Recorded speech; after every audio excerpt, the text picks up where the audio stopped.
નમસ્કાર મિત્રો, સ્વાગત છે તમારું અમારી આજની આ યુટ્યુબ ચેનલ સાયંકાલ શિક્ષા અભિયાનમાં. મિત્રો, આપણે ગઈ વખત કથી જ્ઞ સુધી અંગ્રેજીમાં કક્કો અપલોડ કરી દીધો છે. તમે ના જોયો હોય તો તે વિડીયો અવશ્ય જોઈ લેજો.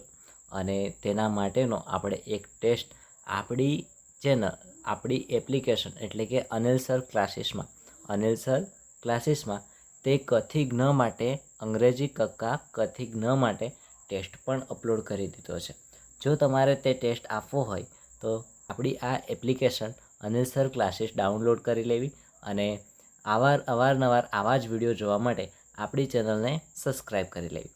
મિત્રો, આજે આપણે શીખીશું અંગ્રેજીમાં કાથી જ્ઞા બારાક્ષરી. તો તેની અંદર આપણે જોઈએ તો સૌપ્રથમ આવશે કા આવશે. શું આવશે? કા. તો કાને શું કહેવાય અંગ્રેજીમાં? તો તે આપણે જોઈએ તો તેના માટે છે કા માટે કે એ. શું આવશે મિત્રો? કે એ. જેમ આગળ કની અંદર શું આવતું હતું? તો કે એ આવતો. શું આવતું હતું? કે એ. તેનું તે જ કાની અંદર પણ આવશે. તો આ ખાસ તમારે યાદ રાખવું. કની અંદર અને કાની અંદર એકદમ સરખું જ આવશે, કોઈ પણ ફેરફાર આવશે નહીં. હા, કેટલીક વાર એવું બની શકે કે કની જગ્યાએ કે એ હોય અને કાની જગ્યાએ કે ડબલ એ આવી શકે છે અમુક નામની અંદર. તો આનું પણ તમારે ધ્યાન રાખવું. શેની અંદર આવે એ આપણે આગળ એની ચર્ચા કરીશું, ઠીક છે? હવે એના પછી આવે છે ખા. શું આવે છે મિત્રો? ખા. કા પતી ગયું. હવે ખા. તો ખાની અંદર શું આવે? તો ખાનો પણ સ્પેલિંગ સેમ પહેલાં જેવો જ. શું આવશે? કે એચ એ. શું આવશે? કે એચ એ. તો જેમ આપણે આગળ કક્કો ભણી ગયા તેમ કથી જ્ઞની અંદર જેવું જ હતું તેવું જ કાથી જ્ઞાની અંદર આવશે. કોઈ પણ ફેરફાર આવશે નહીં. તો આ વસ્તુ તમારે ખાસ ધ્યાન રાખવી. જો તમને કક્કો આવડે છે અંગ્રેજીમાં તો કાથી જ્ઞા તમારા માટે એકદમ સરળ છે, કારણ કે જે કક્કામાં હતું તેનું તે જ યાદ રાખવાનું છે. નવું કશું યાદ રાખવાનું થતું નથી. ચાલો મિત્રો, આગળ જોઈએ તો આગળ છે આપણી પાસે ગા. તો ગાને શું કહેવાશે? તો મિત્રો, ગાને કહેવાશે જી એ. શું કહેવાશે? જી એ. જેમ આપણે ગમાં હતું જી એ, તેમ ગાની અંદર પણ જી એ જ આવશે, બીજું કશું આવશે નહીં. હવે તેના પછી આવ્યા ઘ. શું આવ્યા? ઘ. તો ઘની અંદર શું આવશે? તો ઘની અંદર પણ એવું જ જી એચ એ. શું આવશે? G H A. હવે ચમાં જોઈએ તો ચની અંદર આવે સી એચ એ. શું આવે મિત્રો? સી એચ એ. અહીંયા થોડી ટાઈપિંગ મિસ્ટેક થયેલી છે અને તેનો સાચો સ્પેલિંગ છે સી એચ એ. શું આવશે? C H A. ચમાં. અને ચામાં પણ એવું જ છે. ચ અને ચા એક જ છે. ચમાં પણ સી એચ આવે અને ચામાં પણ સી એચ આવે, જે તમારે યાદ રાખવાનું છે. હવે એના પછી છે છા. શું છે અહીંયા? તો કે છા. જેમ આપણે છનો સ્પેલિંગ હતો તેવો જ છાનો સ્પેલિંગ છે. એકદમ સરખો છે, એકદમ સરખો. સી ડબલ એચ એ. એમાં કોઈ પણ નવી વસ્તુ ઉમેરેલી નથી. તો તે તમારે ખાસ ધ્યાન રાખવાનું છે. ઓકે, હવે આગળ જોઈએ તો અહીંયા આપેલો છે જ ડાયરેક્ટ. હવે ક ખ ગ ઘ હું તમને ફરીથી કક્કો રિવિઝન નથી કરાવતો, બરાબર? તમારે જો કક્કો શીખવો જ હોય તો આગળનો વિડીયો જોઈ લેજો, અને જો આવડતો હોય તો પછી આગળ આપણે કાથી જ્ઞામાં વધારે શીખવાની જરૂર નથી. એકવાર તમારે લખી દેવાનું છે કાથી જ્ઞા. શું લખી દેવાનું છે? કાથી જ્ઞા. લખતું જવાનું, નીચે સ્પેલિંગ લખતું જવાનું. કાનો કે એ, પછી ખાનો તો કે એચ એ, અને ગાનો તો શું આવશે? જી એ. આ રીતના તમારે દરેકની અંદર સ્પેલિંગ લખતું જવાનું. ચલો જાનો જોઈએ તો જાનો સ્પેલિંગ જોઈએ તો શું આવશે જા માટે? તો જા માટે આવે જે એ.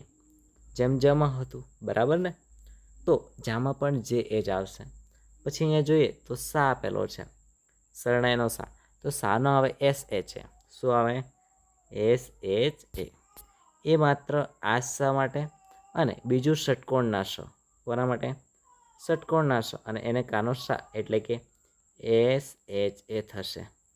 પરંતુ જ્યારે સા આપેલો હોય એટલે કે સસલાનો સા આપેલો હોય અને એમાં સા હોય તો શું કરવાનું? તો એના માટે થશે એસ એ. શું થશે મિત્રો? એસ એ, જે તમારે ખાસ યાદ રાખવાનું. હવે જ્ઞાની અંદર જોઈએ તો તેમાં તો એકદમ સિમ્પલ છે, જેમ પહેલાંમાં હતું એમ જ GNA. શું યાદ રાખવાનું? GNA. મિત્રો તમે આટલા શબ્દો ભણી ગયા, કથી ન કક્કો ભણી ગયા અને આજે કાથી ના પણ ભણી ગયા. તો હવે આને લગતો જો ટેસ્ટ આપવો હોય તો તે આપણી ચેનલ અનિલ સર ક્લાસીસની અંદર છે, જે તમે અહીંયા જોઈ શકો છો, અનિલ સર ક્લાસીસ. અને આના લગતા વધારે શબ્દોની પ્રેક્ટિસ કરવી, આના પછીનો એટલે કે કીથી જ્ઞ સુધીનો અંગ્રેજીમાં કક્કો શીખવો હોય, તેની ટ્રીક શીખવી હોય તો આ ચેનલ સાથે જોડાયેલા રહેજો અને વિડીયોને લાઇક અને ચેનલને સબસ્ક્રાઈબ કરી દેજો, જેથી આગળનો જે પણ વિડીયો નવો આવે અંગ્રેજીમાં તે સૌથી પહેલાં તમને મળી જાય. ઓકે, હવે આપણે શીખવાનું છે કથી જ્ઞની અંદર જે નાના નાના શબ્દો આવે છે, કથી જ્ઞની અંદર, કાથી જ્ઞાની અંદર જે શબ્દો આવે છે તેને આપણે અંગ્રેજીમાં કક્કાની મદદથી કઈ રીતે લખવા, તો તે આજે હું તમને શીખવાડું. તો તમારે યાદ રાખવાના છે મૂળાક્ષર. શું યાદ રાખવાનું છે? મૂળાક્ષર. એકદમ ઝૂમ કરી લઈએ આને. તો અહીંયા પહેલું છે કા, ગ. શું છે મિત્રો? કાગ. હવે કાગને અંગ્રેજીમાં કઈ રીતે લખાય? તો તમને ખબર હોય તો હું જણાવું કે કાને અંગ્રેજીમાં લખાય કે એ. કક્કો આવડતો હોય તો આવડી જાય. શું લખાય કાને અંગ્રેજીમાં? કે એ. બરાબર. હવે ગને શું લખાશે? તો તમે કહેશો GA. શું લખાશે? GA. GA લખાય? ના, GA લખાશે, વાત સાચી તમારી. પરંતુ આપણે જ્યારે કોઈ પણ શબ્દને અંગ્રેજીમાં લખતા હોય ત્યારે જે છેલ્લો અક્ષર હોય ને તેની પાછળનો જે એ હોય એ તેને કાઢી દેવો. શું કરવો? કાઢી દેવો. એટલે અહીંયા આપણો સ્પેલિંગ થઈ જશે કંઈક આ રીતના, કાગ, જે આપણા ગુજરાતી અક્ષરને મળતો આવે છે. પરંતુ એની જગ્યાએ આપણે એવું લખીએ કે એ GA, કે એ GA, તો એનો મતલબ થઈ જાય કાગા. એનો મતલબ થઈ જાય કાગા. તે આપણા શબ્દથી એકદમ તદ્દન વિરુદ્ધ થઈ જાય છે. ઠીક છે, તો તેના કરતાં સારું છે કે આપણે છેલ્લો જે અક્ષર હોય એને હંમેશા માટે કાઢી દેવાનો. કોઈ પણ અક્ષર હોય, કાન, કાગ, પછી ગાન, આવો કોઈ પણ શબ્દ હોય તો પાછળનો કોઈ કાના વગરનો શબ્દ હોય તો તેની પાછળનો એ કાઢી દેવો. પરંતુ હા, જો એની પાછળ એવું લખેલું હોય, માની લો કે કોઈ શબ્દ છે કાના. શું છે? કાના. તો તેના માટે તમારે યાદ રાખવાનું, પહેલાં માટે કે એ અને ના માટે તો કે NA. હવે આમાં કેમ આવું કર્યું? તો એનું કારણ છે, પાછળ અહીંયા શું આપેલો છે? કાનો. એ તમારે ધ્યાન રાખવાનું ખાસ. બરાબર છે. જો કાનો ના હોય, માત્ર ખાલી ગ આપેલો હોય, માત્ર કોઈ અક્ષર આપેલો હોય, ક, ખ, ગનો કોઈ પણ અક્ષર આપેલો હોય તો છેલ્લો એ કાઢી નાખવાનો. અને જ્યારે કોઈ પણ અક્ષર ના આપેલો હોય ત્યારે શું કરવાનું? તો છેલ્લે જે એ આવે એ લખી દેવાનો. બરાબર ને? તો કાથી જ્ઞાની અંદર તમારે આટલું જ કરવાનું છે. હવે એના પછી જોઈએ તો અહીંયા છે કાન. શું સ્પેલિંગ છે? કાન. તો કાન માટે તમારે યાદ રાખવાનું છે કા માટે કે એ. શું યાદ રાખવાનું? કે એ. પહેલો એક કેપિટલ પાડજો તમે. બરાબર. અને ન માટે શું યાદ રાખશું? તો N. શું યાદ રાખીશું? N. કાન. આ રીતના. ઠીક છે. હવે એના પછી આગળનો શબ્દ ભણીએ તો એ છે ગાન. શું છે મિત્રો? ગાન. તો એના માટે કેપિટલ G. શું આવે? Capital G A.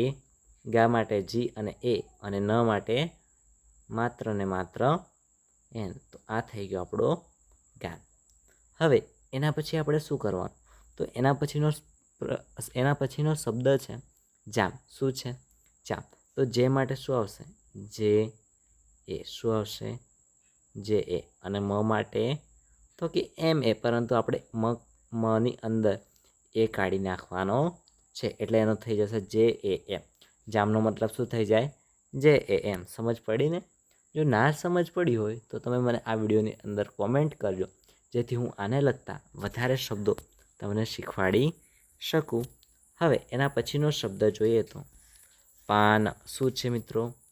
પાન. અહીંયા ટાઈપિંગ મિસ્ટેકની અંદર શબ્દ લખાઈ ગયો છે, પરંતુ તેનો મતલબ થશે પાનનો, પાનો PA, પાનો શું થાય PA, અને નનો તો N, પાન. આ રીતના આપણો શબ્દ લખાશે. હવે એના પછી માલ શું છે? માલ, તો એના માટે કેપિટલ M, A અને L, માલ. આ તમારે યાદ રાખવાનું છે મિત્રો.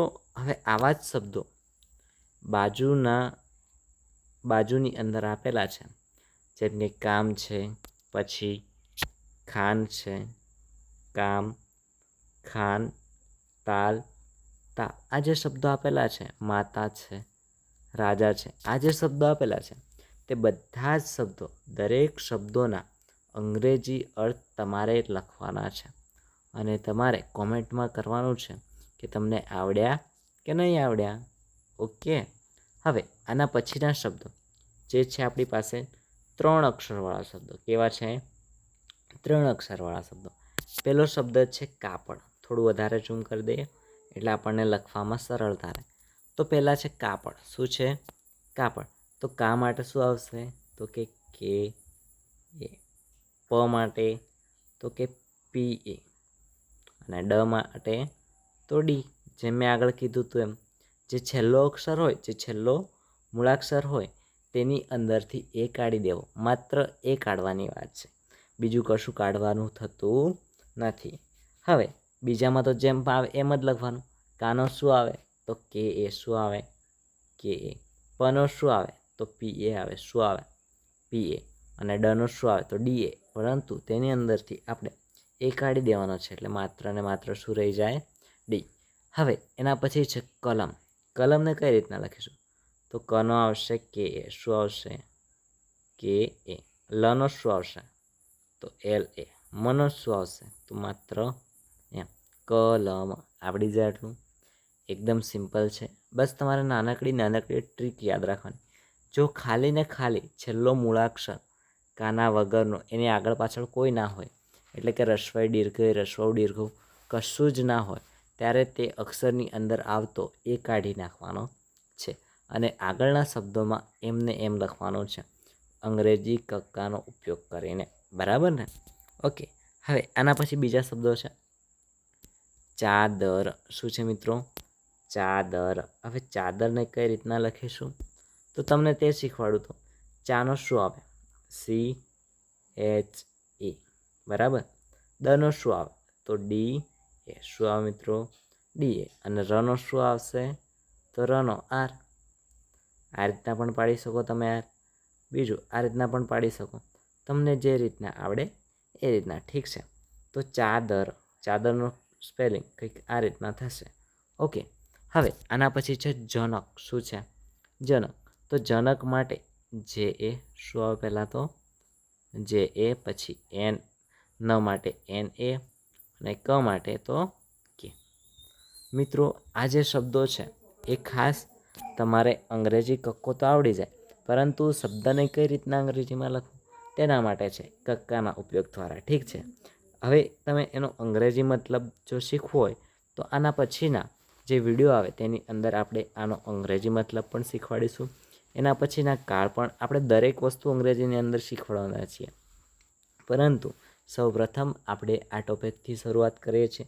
જો તમને ના આવડતું હોય તો આ ખાસ શીખી લેજો મિત્રો. હવે જે બાકીના પ્રશ્નો છે, સમય છે, સપના છે, પછી કપાત છે, ગરમ છે, માણસ છે, કાગળ, બદામ, વાદળ, આ બધા શબ્દો આપણે તમારા માટે રહેવા દઈએ છીએ, તમારી પ્રેક્ટિસ માટે. અને જો આ વિડીયો તમને ગમ્યો હોય તો ખાસ વિડીયોને લાઈક કરી દેજો. આને લગતો પણ જો તમારે ટેસ્ટ આપવો હોય, તો આપણી એપ્લિકેશન અનિલ સર ક્લાસીસમાં જવાનું છે, અને જે ટેસ્ટવાળું હોય છે મટીરિયલ તેની અંદર ચેક કરવાનું છે, તો તેની અંદર તમને ટેસ્ટ મળી જશે. અને પછી તમારે કોમેન્ટ કરવાનું છે કે તે ટેસ્ટની અંદર તમારે કેટલા માર્ક્સ આવ્યા. આને લગતા જ શબ્દો હશે, અથવા તો અંગ્રેજીમાં શબ્દો હશે, તેને આપણે ગુજરાતીમાં લખવાના થશે, તો તે તમારે કરવાનું છે. ઓકે મિત્રો, તો મળીએ નવા વિડીયોમાં. ત્યાં સુધી જય હિન્દ, જય ભારત.